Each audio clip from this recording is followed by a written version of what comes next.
Hey everyone, this is a fairly short video about how to read a philosophy article for those of you who haven't done a lot of reading of philosophy articles before. So most of the articles that you've probably read in courses are articles from STEM, and I want to show you what a STEM article looks like for contrast. So most STEM articles are variations on a consistent structure that's sometimes known as the IMRaD structure. The structure includes an introduction, which gives the background, the hypotheses, the claim for significance of the study or studies, etc. Then there's the methodology section, which describes how the study was done or how whatever the experiment was done. Then there's a results section, which summarizes and reports the results and explains how they were analyzed. And then finally, a discussion section, which provides context for the results, interprets the results, explains their significance, and lays the groundwork for future work. Every once in a while, you'll have a conclusion that will do the process of laying the groundwork that's separated from the discussion.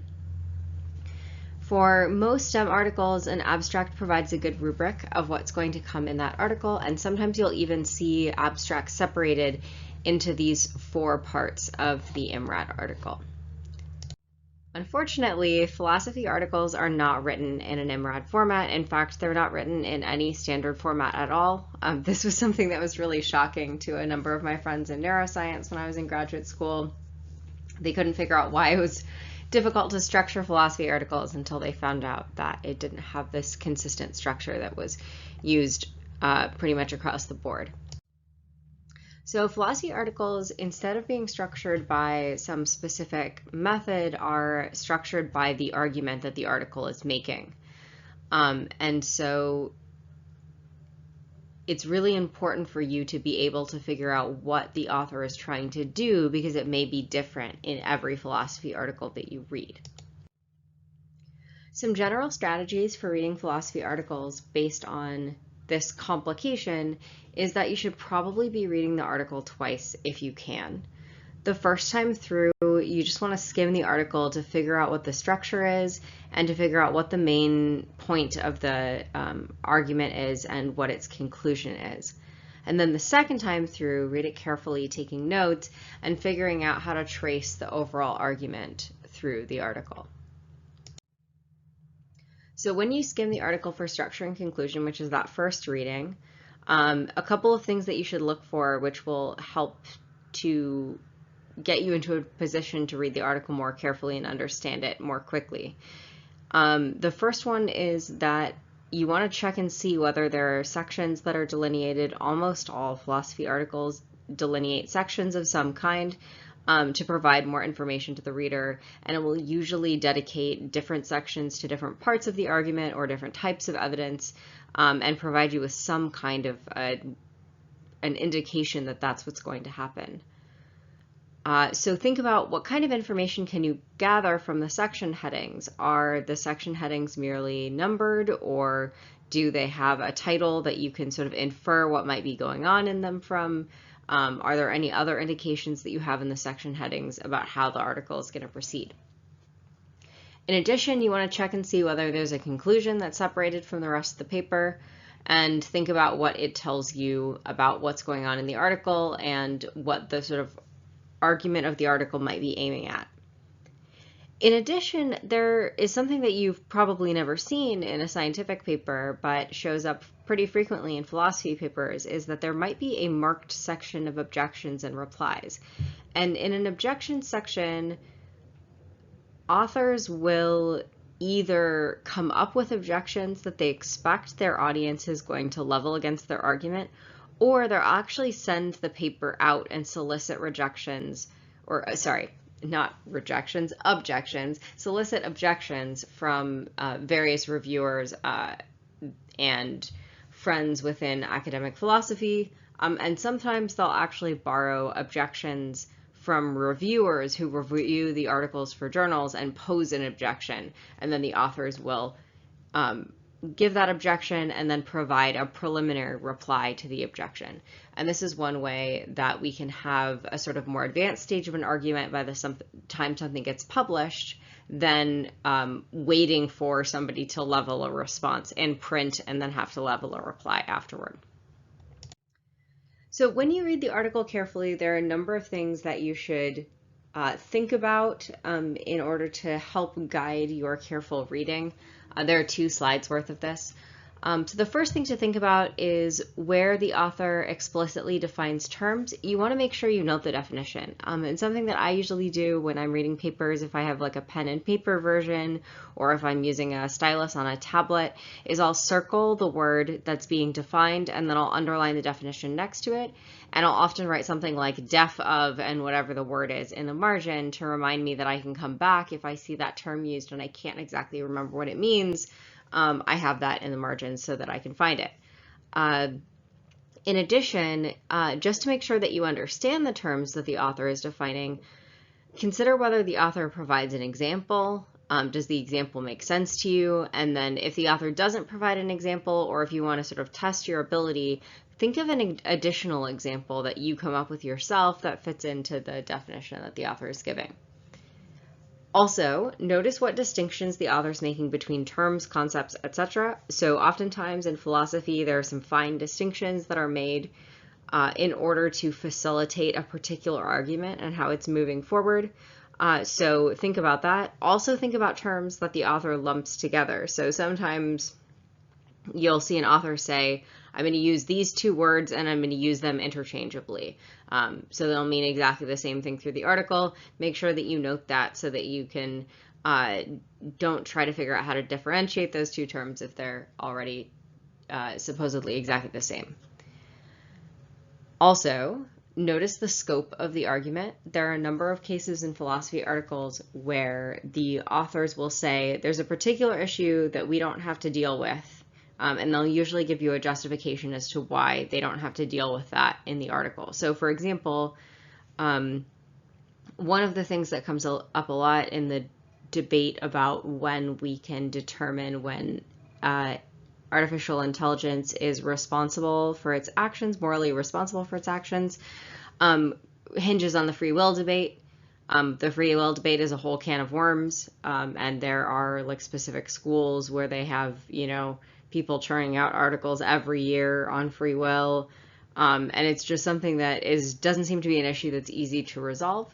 And so what I did in the article that I assigned to you for Wednesday is we said, look, we want to get around the free will debate because it's just not easily resolvable, and instead, so we'll choose to think about AI through the lens of moral responsibility from P.F. Strawson, and Strawson's arguments about moral responsibility can get us around the free will debate because he's interested in how we treat one another rather than whether our actions are actually free or not.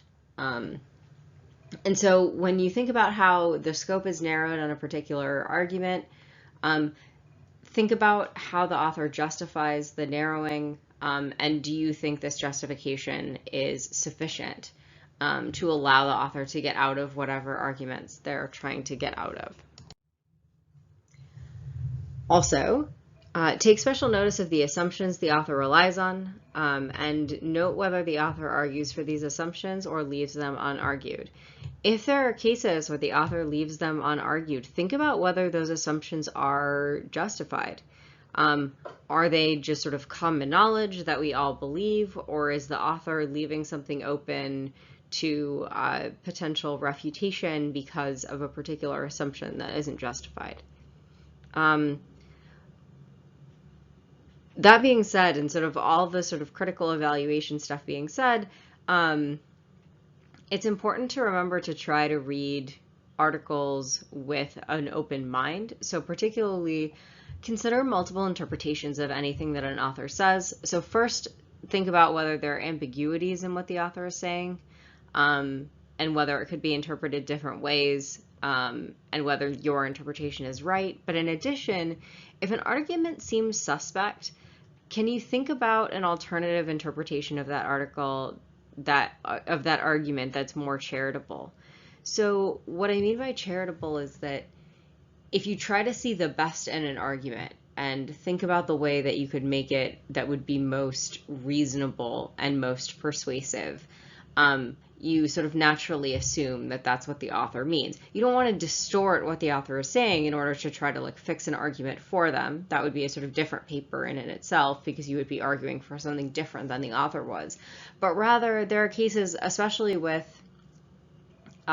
philosophy, like history of philosophy, where we find something sort of implausible, but you try to figure out a way to read the most plausible version of the argument as it's written on paper. So think about that before just sort of like blindly criticizing an argument that's made in a paper. And then last, think about what kind of evidence the author is using.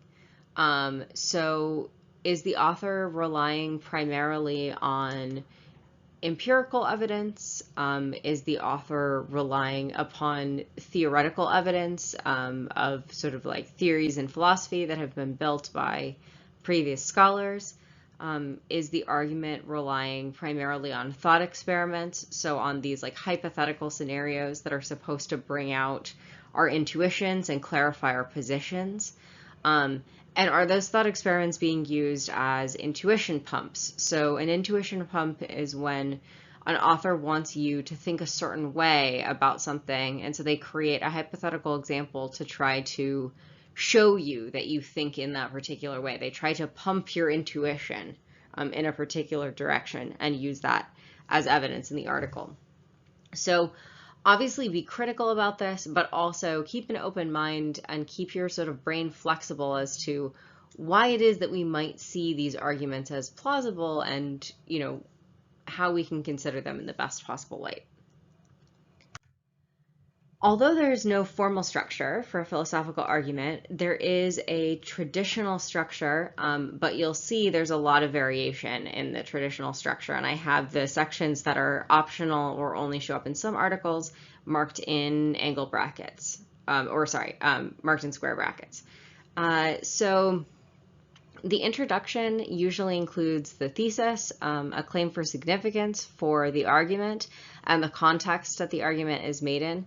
Every once in a while, if there's a lot of context or background that's needed, or if there's a particular theoretical framework being borrowed from a famous philosophical scholar, then you will get a separate background section. So for example, in the article that I assigned for Wednesday, you'll see there's a section on P.F. Strawson and his application to moral responsibility, the application of his work, and specifically the Hieronymus' interpretation of the application of his work. And so we set that out in a separate background section. Then you'll have the argument itself, which is whatever the philosopher is arguing. Then sometimes you'll get an objections and replies section, and as I mentioned before, the author will object to their own position and or solicit objections from other scholars, and then we'll take time to reply to those objections. And the idea is to anticipate some obvious objections and also just obvious questions that might show up in the minds of the readers. And objections and reply sections can be really helpful because they allow you to reply to objections without having to denature the presentation of the argument and sort of go off on a tangent to deal with an objection in the process of making the argument. And then finally, sometimes there's a conclusion, and conclusions will usually give you significance and some ideas of future work that might be done to extend the information that's provided in the article. There are not always conclusions in philosophy articles. There are many cases in which the article is supposed to be clear enough by itself that it doesn't require a summation or conclusion at the end. Now, in terms of the actual writing of these articles, the ideal philosophical article is going to do a couple of things that will make it really easy for you to read. So the first thing is that an ideal article will state the thesis and outline the argument up front, and this will be done both in a short version in the abstract and in a longer and more extended version in the introduction. This should also provide you with the structure of the whole paper and allow you as a reader to figure out exactly what's going to be going on at each stage and what the author is going to be arguing at each part of the paper. Additionally, an ideal philosophy article will provide just enough background so that the reader can understand the argument and the significance without providing any kind of extraneous details. The prose should be clear and concise, and the diction should be characterized by a lack of jargon. So there shouldn't be a lot of terms that the average person wouldn't know and are unique to a philosophical community. There may be specific terms defined in the article, and that's totally fine to use those as jargon, but generally philosophers try to stay away from jargon, except in fields like metaphysics, which just get into their own little conversations by themselves because they're weird. I'm joking about that, but there are some really there's some really ridiculous jargon in metaphysics. Then it's really important for an author to define all of the important terms in the article just to make sure that everybody's on board and is using the terms in the same way. That allows you to get rid of more traditional jargon. And then finally, a good philosophical article is going to anticipate objections and formulate replies to potential weak points, either within the argument that the article is making or in a separate objections and replies section. So hopefully this was a good introduction to what a philosophy article is like and how you should go about reading it.